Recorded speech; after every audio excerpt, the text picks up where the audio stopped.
देखिए, potential energy यानी स्थितिज ऊर्जा तीन प्रकार की होती है। ठीक है, पहला क्या होगा कि प्रत्यक्ष स्थितिज ऊर्जा यानी elastic potential energy. Elastic potential energy यानी प्रत्यक्ष स्थितिज ऊर्जा। नंबर 2 में होगा विद्युत स्थितिज ऊर्जा यानी इलेक्ट्रिक पोटेंशियल एनर्जी। नंबर 3 में होगा गुरुत्वीय स्थितिज ऊर्जा। देखिए दोस्तों, इलास्टिक पोटेंशियल एनर्जी यानी प्रत्यक्ष स्थितिज ऊर्जा क्या होती है। इस सबसे पहले आप समझिए कि इलास्टिक क्या होती है।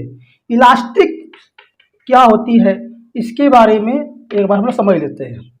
ठीक है, देखिए, प्रत्यक्ष पदार्थ का वह गुण, प्रत्यक्ष पदार्थ का वह गुण या किसी वस्तु में एक ऐसा गुण पाया जाता है। ठीक है, यदि उसमें एक एक्सटर्नल फोर्स, बाहरी फोर्स लगा दिया जाए तो वे अपने आकार में, अपने प्रकार में परिवर्तन करने का करती है विरोध। ठीक है, जब हम एक्सटर्नल फोर्स को हटा लेंगे तो वे अपने पूर्व अवस्था में आ जाती है। इसी को इलास्टिक बोलते हैं। जैसे एग्जाम्पल लेते हैं हम लोग। ठीक है, रबर, मेरे पास देखिए दोस्तों एक रबर है। ठीक है, रबर क्या एक वस्तु है। इसमें एक ऐसा गुण पाया जाता है, जब हम एक्सटर्नल फोर्स रबर पर लगाते हैं यानी रबर को हम लोग खींचते हैं, तो रबर को खींचते हैं तो ये अपने आकृति में परिवर्तन होने का करती है विरोध। देखिए, जब हम रबर में लगाते हैं फोर्स तो ये अपने आकृति में परिवर्तन होने का करती है विरोध। रबर को हम लोग खींच लिए, जब हम रबर से एक्सटर्नल फोर्स को हटा लें तो रबर अपने ही अवस्था में, अपने ही पूर्व अवस्था में दोस्तों आ जाएगा। देखिए आ गया, रबर पहले ऐसा था वैसा ही आ गया, वैसा ही आ गया। ठीक है, रबर क्या किया, अपने अवस्था को परिवर्तन करने का करती विरोध। इसी को दोस्तों हम लोग इलास्टिक बोलेंगे। ठीक है, कुछ एग्जाम्पल और लेते हैं। जैसे स्प्रिंग लीजिए, स्प्रिंग को दोस्तों खींचिए। ठीक है, स्प्रिंग को यदि खींचते हैं, स्प्रिंग में एक्सटर्नल फोर्स लगाते हैं। स्प्रिंग लिए दोस्तों, स्प्रिंग में एक्सटर्नल फोर्स लगा दिए तो स्प्रिंग में क्या है, पहले अपने अवस्था में था, जब इसमें एक्सटर्नल फोर्स लगाएं तो स्प्रिंग में खिंचाव आ गया। अब जब इसे छोड़ देते हैं तो ये अपने पूर्व अवस्था में दोस्तों आ जाता है। इसी को तो इलास्टिक बोलते हैं। ठीक है, तो इसमें संचित ऊर्जा को क्या बोलेंगे, इलास्टिक पोटेंशियल एनर्जी बोलेंगे। आकार में परिवर्तन होने के बाद उत्पन्न संचित ऊर्जा को इलास्टिक पोटेंशियल एनर्जी यानी प्रत्यक्ष स्थितिज ऊर्जा बोलेंगे दोस्तों।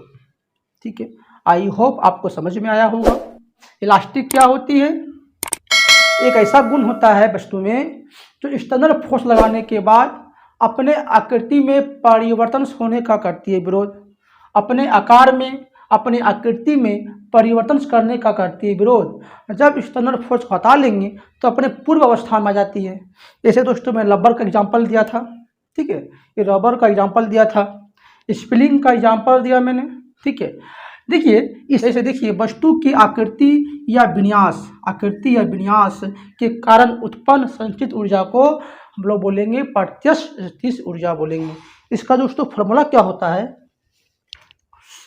देखिए इसका फॉर्मूला क्या होता है। इसका फॉर्मूला होगा elastic potential energy equal to half into K into X square. K क्या है, के प्रत्यक्ष नित्यांक है दोस्तों, प्रत्यक्ष नित्यांक है। और एक्स क्या है दोस्तों, प्रत्यक्ष विस्थापन है, प्रत्यक्ष विस्थापन है। जैसे ये रबर लिए, ठीक है दोस्तों, ये रबर को यदि लगाते हैं फोर्स, रबर में खिंचाव आएगा, कितना लंबाई तक इसमें खिंचाव आया उसी को बोलते हैं प्रत्यक्ष विस्थापन बोलेंगे। और प्रत्यक्ष नित्यांक के कहते हैं। इसका फॉर्मूला होगा यूज कर टू के, यूज कर to half into K into X square. इसे दोस्तों याद रखिएगा। ठीक है, उसका एग्जाम्पल है स्प्रिंग में खिंचाव, कुछ एग्जाम्पल है। स्प्रिंग में खिंचाव नंबर 1। नंबर 2, घड़ी में चाबी भरना, घड़ी में भी चाबी भरना दोस्तों इलास्टिक पोटेंशियल एनर्जी है यानी प्रत्यक्ष स्थितिज ऊर्जा है। ठीक है, घड़ी में चाबी भरना।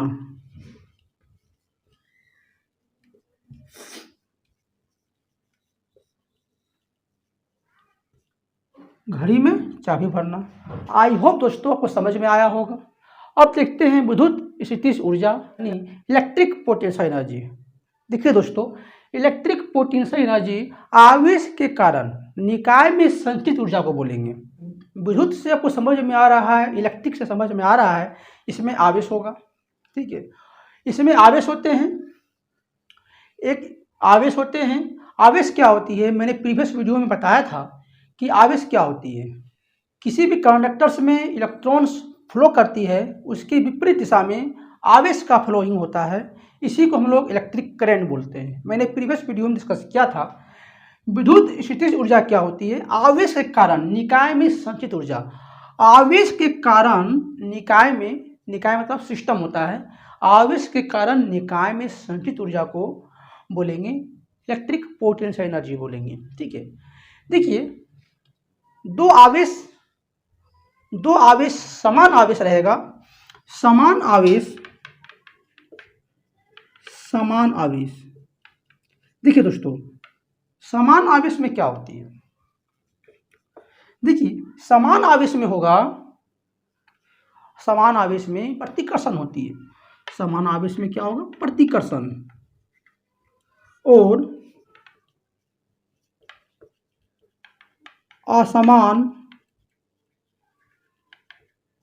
असमान आवेश में आकर्षित होती है।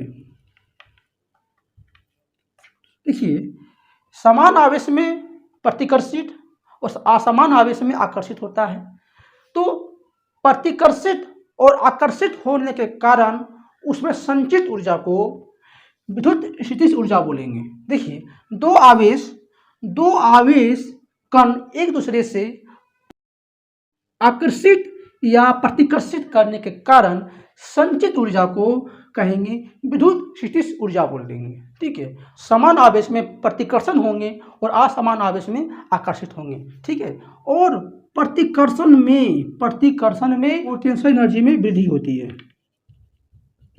ठीक है, आई होप दोस्तों को समझ में आया होगा। इसका फॉर्मूला दोस्तों क्या होगा, देखिए म्यू इक्वल टू होंगे 1/4 pi epsilon not into Q1 into Q2 बटे में R, इसका फॉर्मूला होता है। देखिए 1/4 पाई एप्सिलॉन नॉट का वैल्यू दोस्तों 9 गुने 10 के पावर 9 न्यूटन मीटर स्क्वायर पर कूलम स्क्वायर दोस्तों इसका मान होता है। इसे भी याद रखिएगा। ठीक है, इसके बाद दोस्तों हम देखते हैं गुरुत्वीय स्थितिज ऊर्जा के बारे में देखते हैं। ये गुरुत्वीय स्थितिज ऊर्जा के बारे में देखते हैं। देखिए दोस्तों, गुरुत्वीय स्थितिज ऊर्जा ये गुरुत्वाकर्षण के बल के कारण होती है। देखिए इसका जो फॉर्मूला हो दोस्तों -G into M1 into M2 बटे में R होता है।